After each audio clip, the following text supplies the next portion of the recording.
This week on LISD Overtime, we'll check in on how the LISD District Track Meet went, we'll highlight Marcus and Hebron softball, and we're recapping some of the exciting girls' soccer action. I'm Kellen Croxton, and welcome back to LISD Overtime. Jumping right into soccer, last Friday the Marcus and Flower Mound girls faced off in the state quarterfinals. And right from the start, it was clear that this was a rivalry game. The game started off slow, but with 10 minutes left in the first half, Marianne Baltmanis scored off of a corner kick from Sydney Becerra. A few minutes later, Sydney Becerra scored to put the Jags up 2-0 at the half. In the second half, things stayed the same. The Jags played safe, and another corner kick goal from Sydney Becerra almost put the game away. Marcus had one more chance to come back with a penalty kick late in the second half, but it was blocked, and Flower Mound was able to complete the 3-0 shutout. After their win over the Marauders, Flower Mound went up against the Woodlands in the state semifinals. Coming off of a game where 2 goals were from corners, Flower Mound continued to find success off of free shots. The Jags scored goals off of corners, free kicks, and even a penalty kick to overcome the Woodlands 4-0 and punch their ticket to the state championship this Friday. They'll be up against Austin Vandegrift at Georgetown ISD Stadium. The Vipers have been on a crazy run after not even finishing first in their district. And now, switching gears to track, over the weekend, athletes from 8 schools competed in the district track meet. In the girls' 800 meter, Nicole Humphreys from Flower Mound finished first, and Keaton Morrison from Hebron finished second. On the boys' side, Grayson Gravitt from Marcus finished first, with Isaac Barrera from Hebron finishing second. In the 100 meter hurdles, Eva Vreeland from Flower Mound won first place, and for the boys' 110 meter hurdles, Dalen Berry from Lewisville placed second. And in the 100 meter, Tiana Harlan from Lewisville got second, and Michael Sturdivant from Marcus placed first.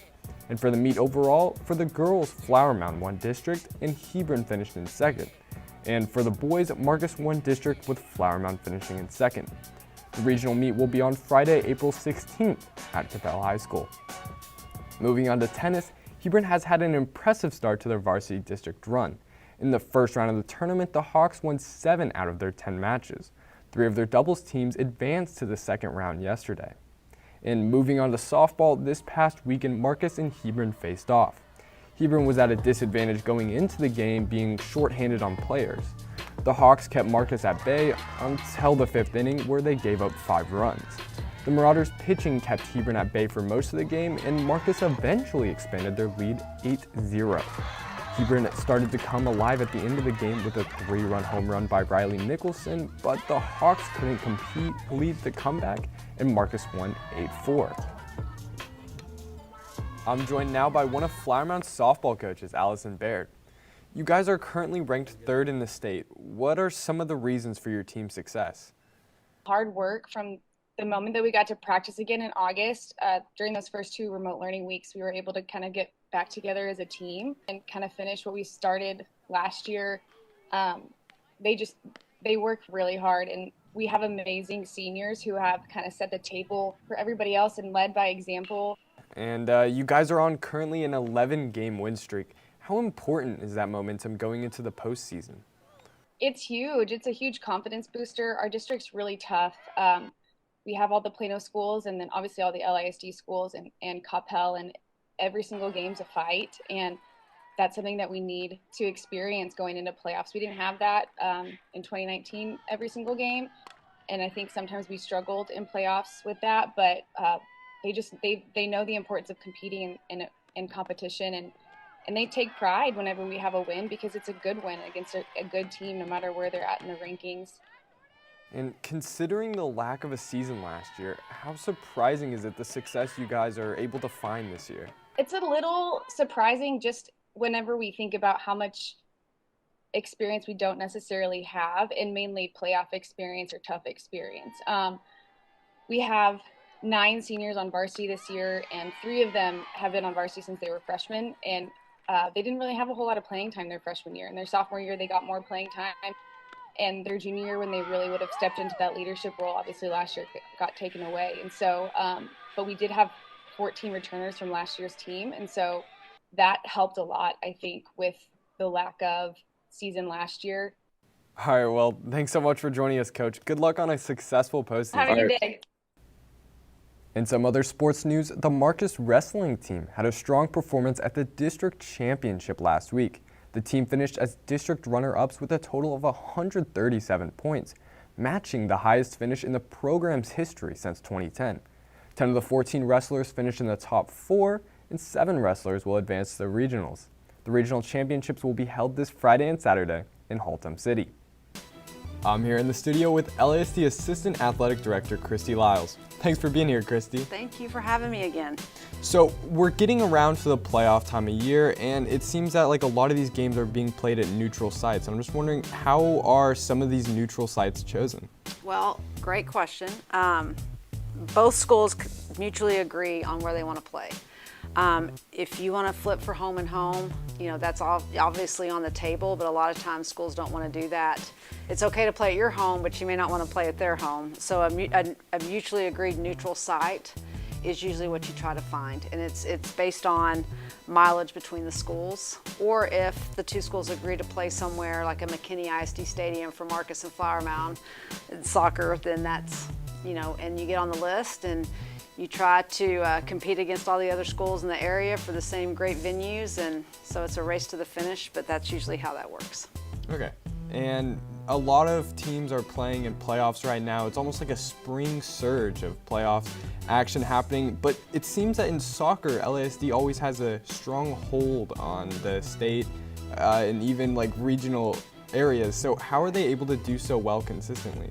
I just feel like soccer in general in the Metroplex is really stronger than a lot of areas in the state of Texas. For one, I just think that a lot of them play soccer year round, and so they are at a high level of competition all year long, whether it's school or select. We've had a great tradition in soccer championships.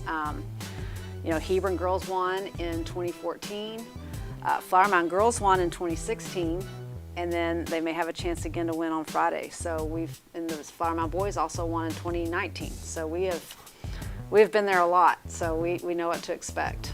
Wow, and although it's clear that Flower Mound's clearly doing the best right now out of all these team sports, is there any teams that you think that within the next couple years they'll be able to see a surge and potentially even a state title run? Well, I will say right now it's Jag Fever in LISD right now, because Flower Mound girls cross country won a state championship this year already. Volleyball was in the state semifinals. So the female sports at Flower Mound High School are strong right now. Flower Mound Softball is going to be district champions. They're undefeated right now in district play. So, they are just on fire in Flower Mound. But since 2010, we have had a state championship in something in Lewisville ISD athletics every year since 2010 up to 2020. So our 2021 chance comes Friday. So, I would say a prediction is that we always have a very strong process and thought of volleyball, cross country, soccer, baseball. We're very, very strong in those sports pretty much continually, being strong in those areas year in and year out. So we don't expect anything different. And I think that our schools in LISD, they're very competitive with each other, but they also know that we've got a lot of state championships on our wall, and so they want to be one of those teams. So it's fun to be in that position as a district. Yeah, definitely a good problem to have as Yes. a district. Too many good teams. That's right. Thanks for joining us, Christy. And now moving on to Team of the Week. This week it was an obvious choice. After beating the Woodlands and advancing to the state finals, Flower Mound girls soccer has been on quite the playoff run. So far in the playoffs, they've scored 19 goals, while only allowing 3. And the road hasn't been easy. On their way to the state championship, they've had to play 3 top 25 teams in the nation. And other than an overtime win against Prosper, they've blown out both Marcus and the Woodlands. And next Tuesday, Lewisville Sports Media will be covering the Colony girls taking on McKinney North in a softball showdown. Coverage is found right here on LSD AV Productions' YouTube channel. And that's all the sports news for this show. Make sure to come back next episode for more information on what's happening with sports around the district. I'm Kellen Croxton, and thanks for watching. We'll see you next time.